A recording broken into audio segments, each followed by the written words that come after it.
Wasn't actually where D was. That was just actually where I thought D should be.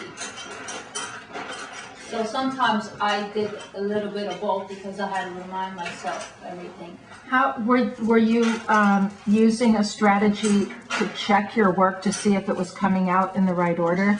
Yes, I had to. And so what did you do to check to make, I mean, you're getting the idea to look at the actual object or shape like a letter or a keyboard, and you're also looking at the picture in your mind. And then there's a third place you have to check, which is the screen, to make sure everything lined up, right? Yeah. So how was that for you? It took some time sometimes because I didn't check all the time. You can't just do and look at the same time all the time. You look and then you do, and then maybe look again. What Not at the same time, somewhat. What, when you felt so anxious or upset if it wasn't correct, how did you calm yourself or keep going and not, because a lot of times when people feel really upset, they feel like giving up. How did you keep going? And not just give in to panic and feelings like wanting to die or give up or it's the end of the world or something. I guess that once I started, I wanted to finish it. So finishing became more important than making mistakes?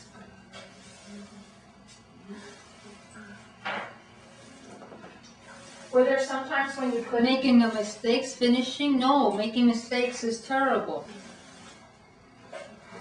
No, this is not good. But was We it had to start all over then. from the beginning? Yes. Did they let you start from the beginning? Because in a typical person, if you make a mistake, you stop in the middle and change it and keep going. No, I had to start over. Even if you could use a computer to backspace and erase, it had to go from the beginning, not from in the middle. I could do that now. Yes, maybe. But in the beginning, no. No. So how would you keep your energy? Because what if you started, maybe you're going to make an answer with a sentence. And in the middle of the sentence, you're using the wrong word or typing the wrong key to write the word. Do you have to go back to the beginning of the sentence and start again? Or only the word? The word. By the time I did sentences,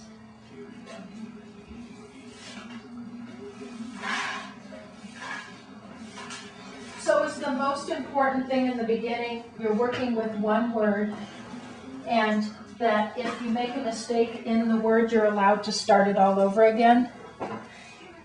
allowed to? Well, like what if someone like Doe or another person, what if a person starts to write a word, they're just learning to type, and they make a mistake or somehow type the wrong letter in the word and they're learning words to type? Is it really important, or how important is it for them to be able to go back to the beginning of the word? I don't know how important it is to them. I just knew how important it was to me. But it was Important to me. yeah, so for you, when you started typing, if you made a mistake on a word, it was really important to go back and start the word again. Yes. And did you just press the space bar and try to start the word again? Or how did you start again? Oh, I punched the TV. But then when you punched the TV, it wouldn't erase the word. Yep. So then what happened? So you They could, showed me to go how to fix it. and when you could It fix was it, better than an eraser. yes. So when you could fix it, Fixed it. So then, if you're typing, I'm just using for pretend, if you were typing your name, Julie, J-U-L-I, and you press J, U, and then instead of L, you press a different key by accident. Yes. Because of the picture in your mind. Trauma. And then how are you going to adjust? How did that go wrong? It's kind of like a shock. No, trauma, like why I went wrong. Feeling really bad. Trauma. No. Like you were so sure you knew the order of where things were. Like the order of where things were. So on the keyboard. Yeah, so I had to look at it all over again. Carefully look at it all over again. Make sure you know where every part is, not just in your mind, but actually on the keyboard. Both. And because things distort.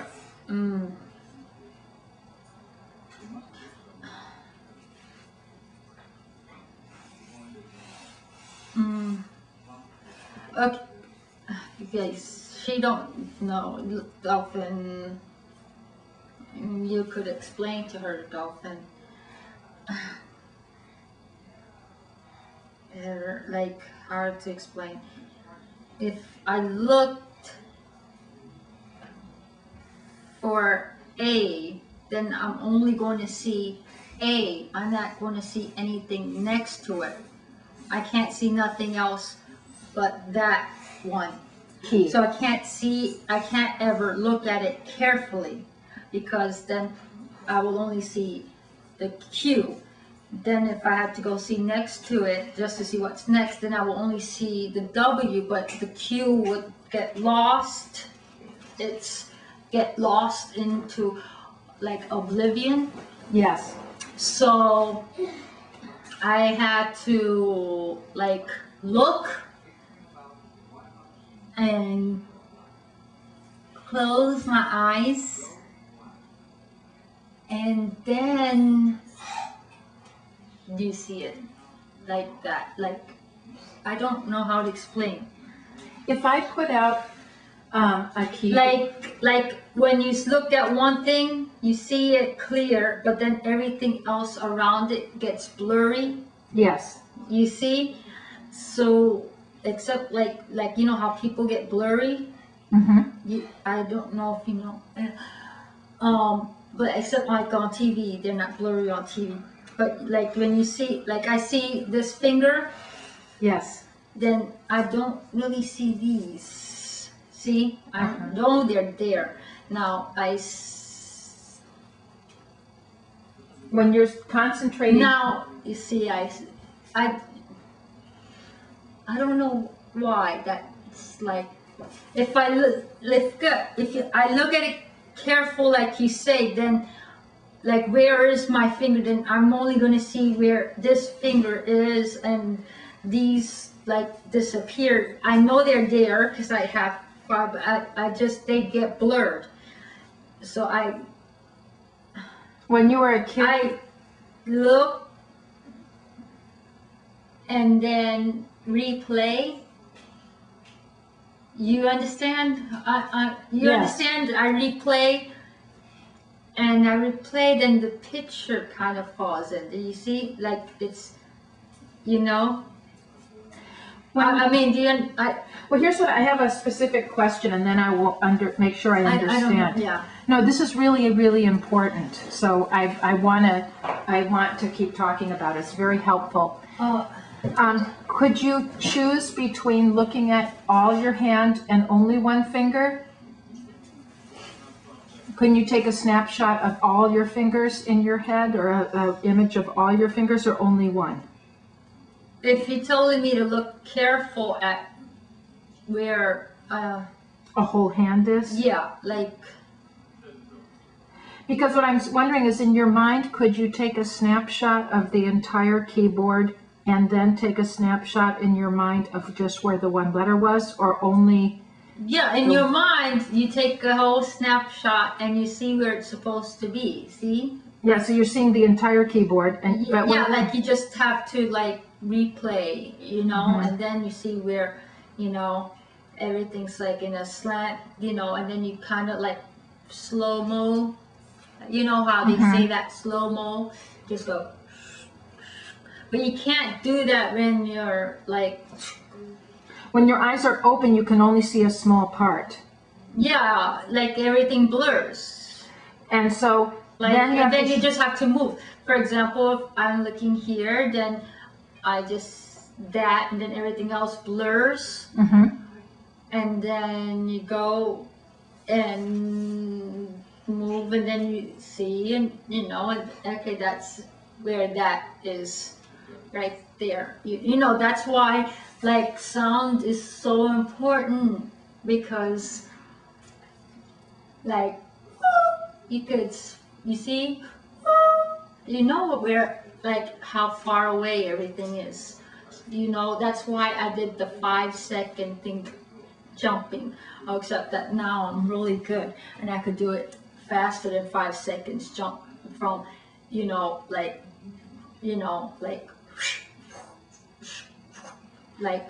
Tell us about what you do with the 5 seconds with dolphins, so that somebody watching this would know what you mean by the 5 seconds. Because it's kind of random, like, so it's kind of random if what's information's coming in, which would make organization difficult. So I tell dolphin, like, count to 5, and from like 1, 2, 3, 4, 5, eyes on. 1, 2, 3, 4, 5, and then turn your ears, you know, and switch, like, just basically like focus like on a count to 5, so you get used to like how like that saying, like shift from one to the other. And she does this real, I tell her all the time, so I'm always, I count. So it's for me, it's my favorite word for her, but it does too, because you can see her do her own counting, like 5, where like she'll like switch. And you'll see this like when she's walking, because she is like looking, and then she's stopping, listening, and then she stops and listens, then she walks again and stuff. But when she's walking and you might call her name, she might not hear you because she's got her eyes on. And then when she stops, that's when her ears are back on, and then she could hear you more clearly. Or because a lot of things just have to be shoved background, like, see, you know, I mean, like, yeah, like, they did it in movies, like in the movies, and I told somebody, you see how they focus on one thing here and then everything else gets blurred? They did it like on TV, and I said, that's it. You see it? You see how you could see all the details sharp off there, and then but over here it's just like a mush of colors next to each other, you know? I don't know why they look clearly on TV, because they move on TV, but they not blurred. Would it be helpful to, if when you were a child and you were starting to type, would it have been more helpful to have had a keyboard on the TV screen that you could touch the letters on the TV screen and it would have started making a word, instead of using a typing keyboard? If they had, I have no idea. Yeah. What I wanted to ask is, since you were mentioning about the counting to 5, is counting to 5 important, and if it is, why? I know you don't count to 5 either all the time. Well, why not 12 or 17 or No, 1? that's what she said. She said she don't count to 5 all the time. I recommended 5 because 5 is enough time to do one thing and not miss, like play catch up when you jump on the other. Like if someone's talking, you won't miss so much in 5 seconds. You could do like what they say, fill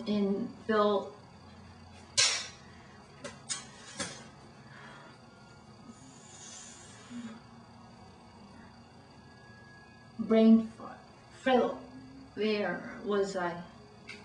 If you count to 5, you still have enough time to come back. Yes, to feel like in the middle of someone talking, kind of. You might miss stuff. You're gonna miss stuff anyway, but you see, you have to understand that half of what people say is rubbish.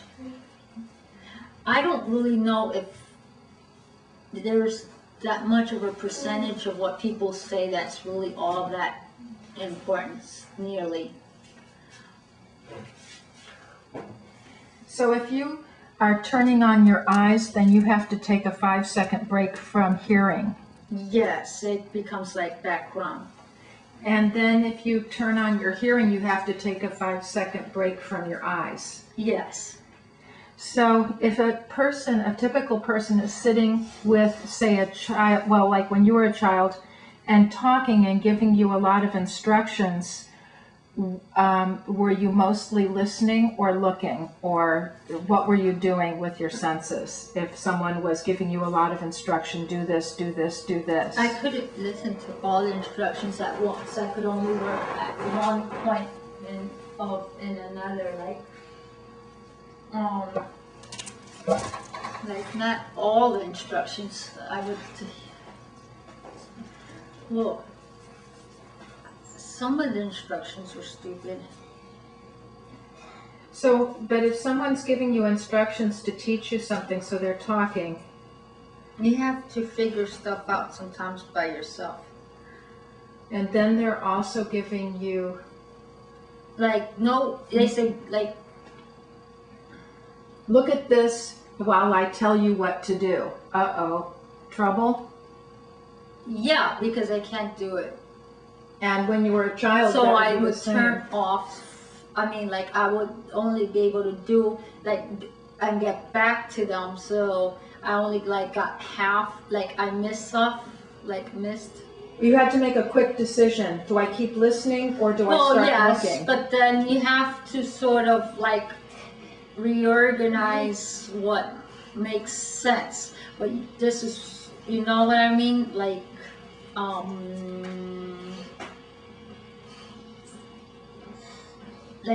figure out what makes sense, and then you have to think, okay, this may make sense. What would make sense to the other persons? Because the other persons, everybody follows a pattern, and you have to figure out what the pattern is.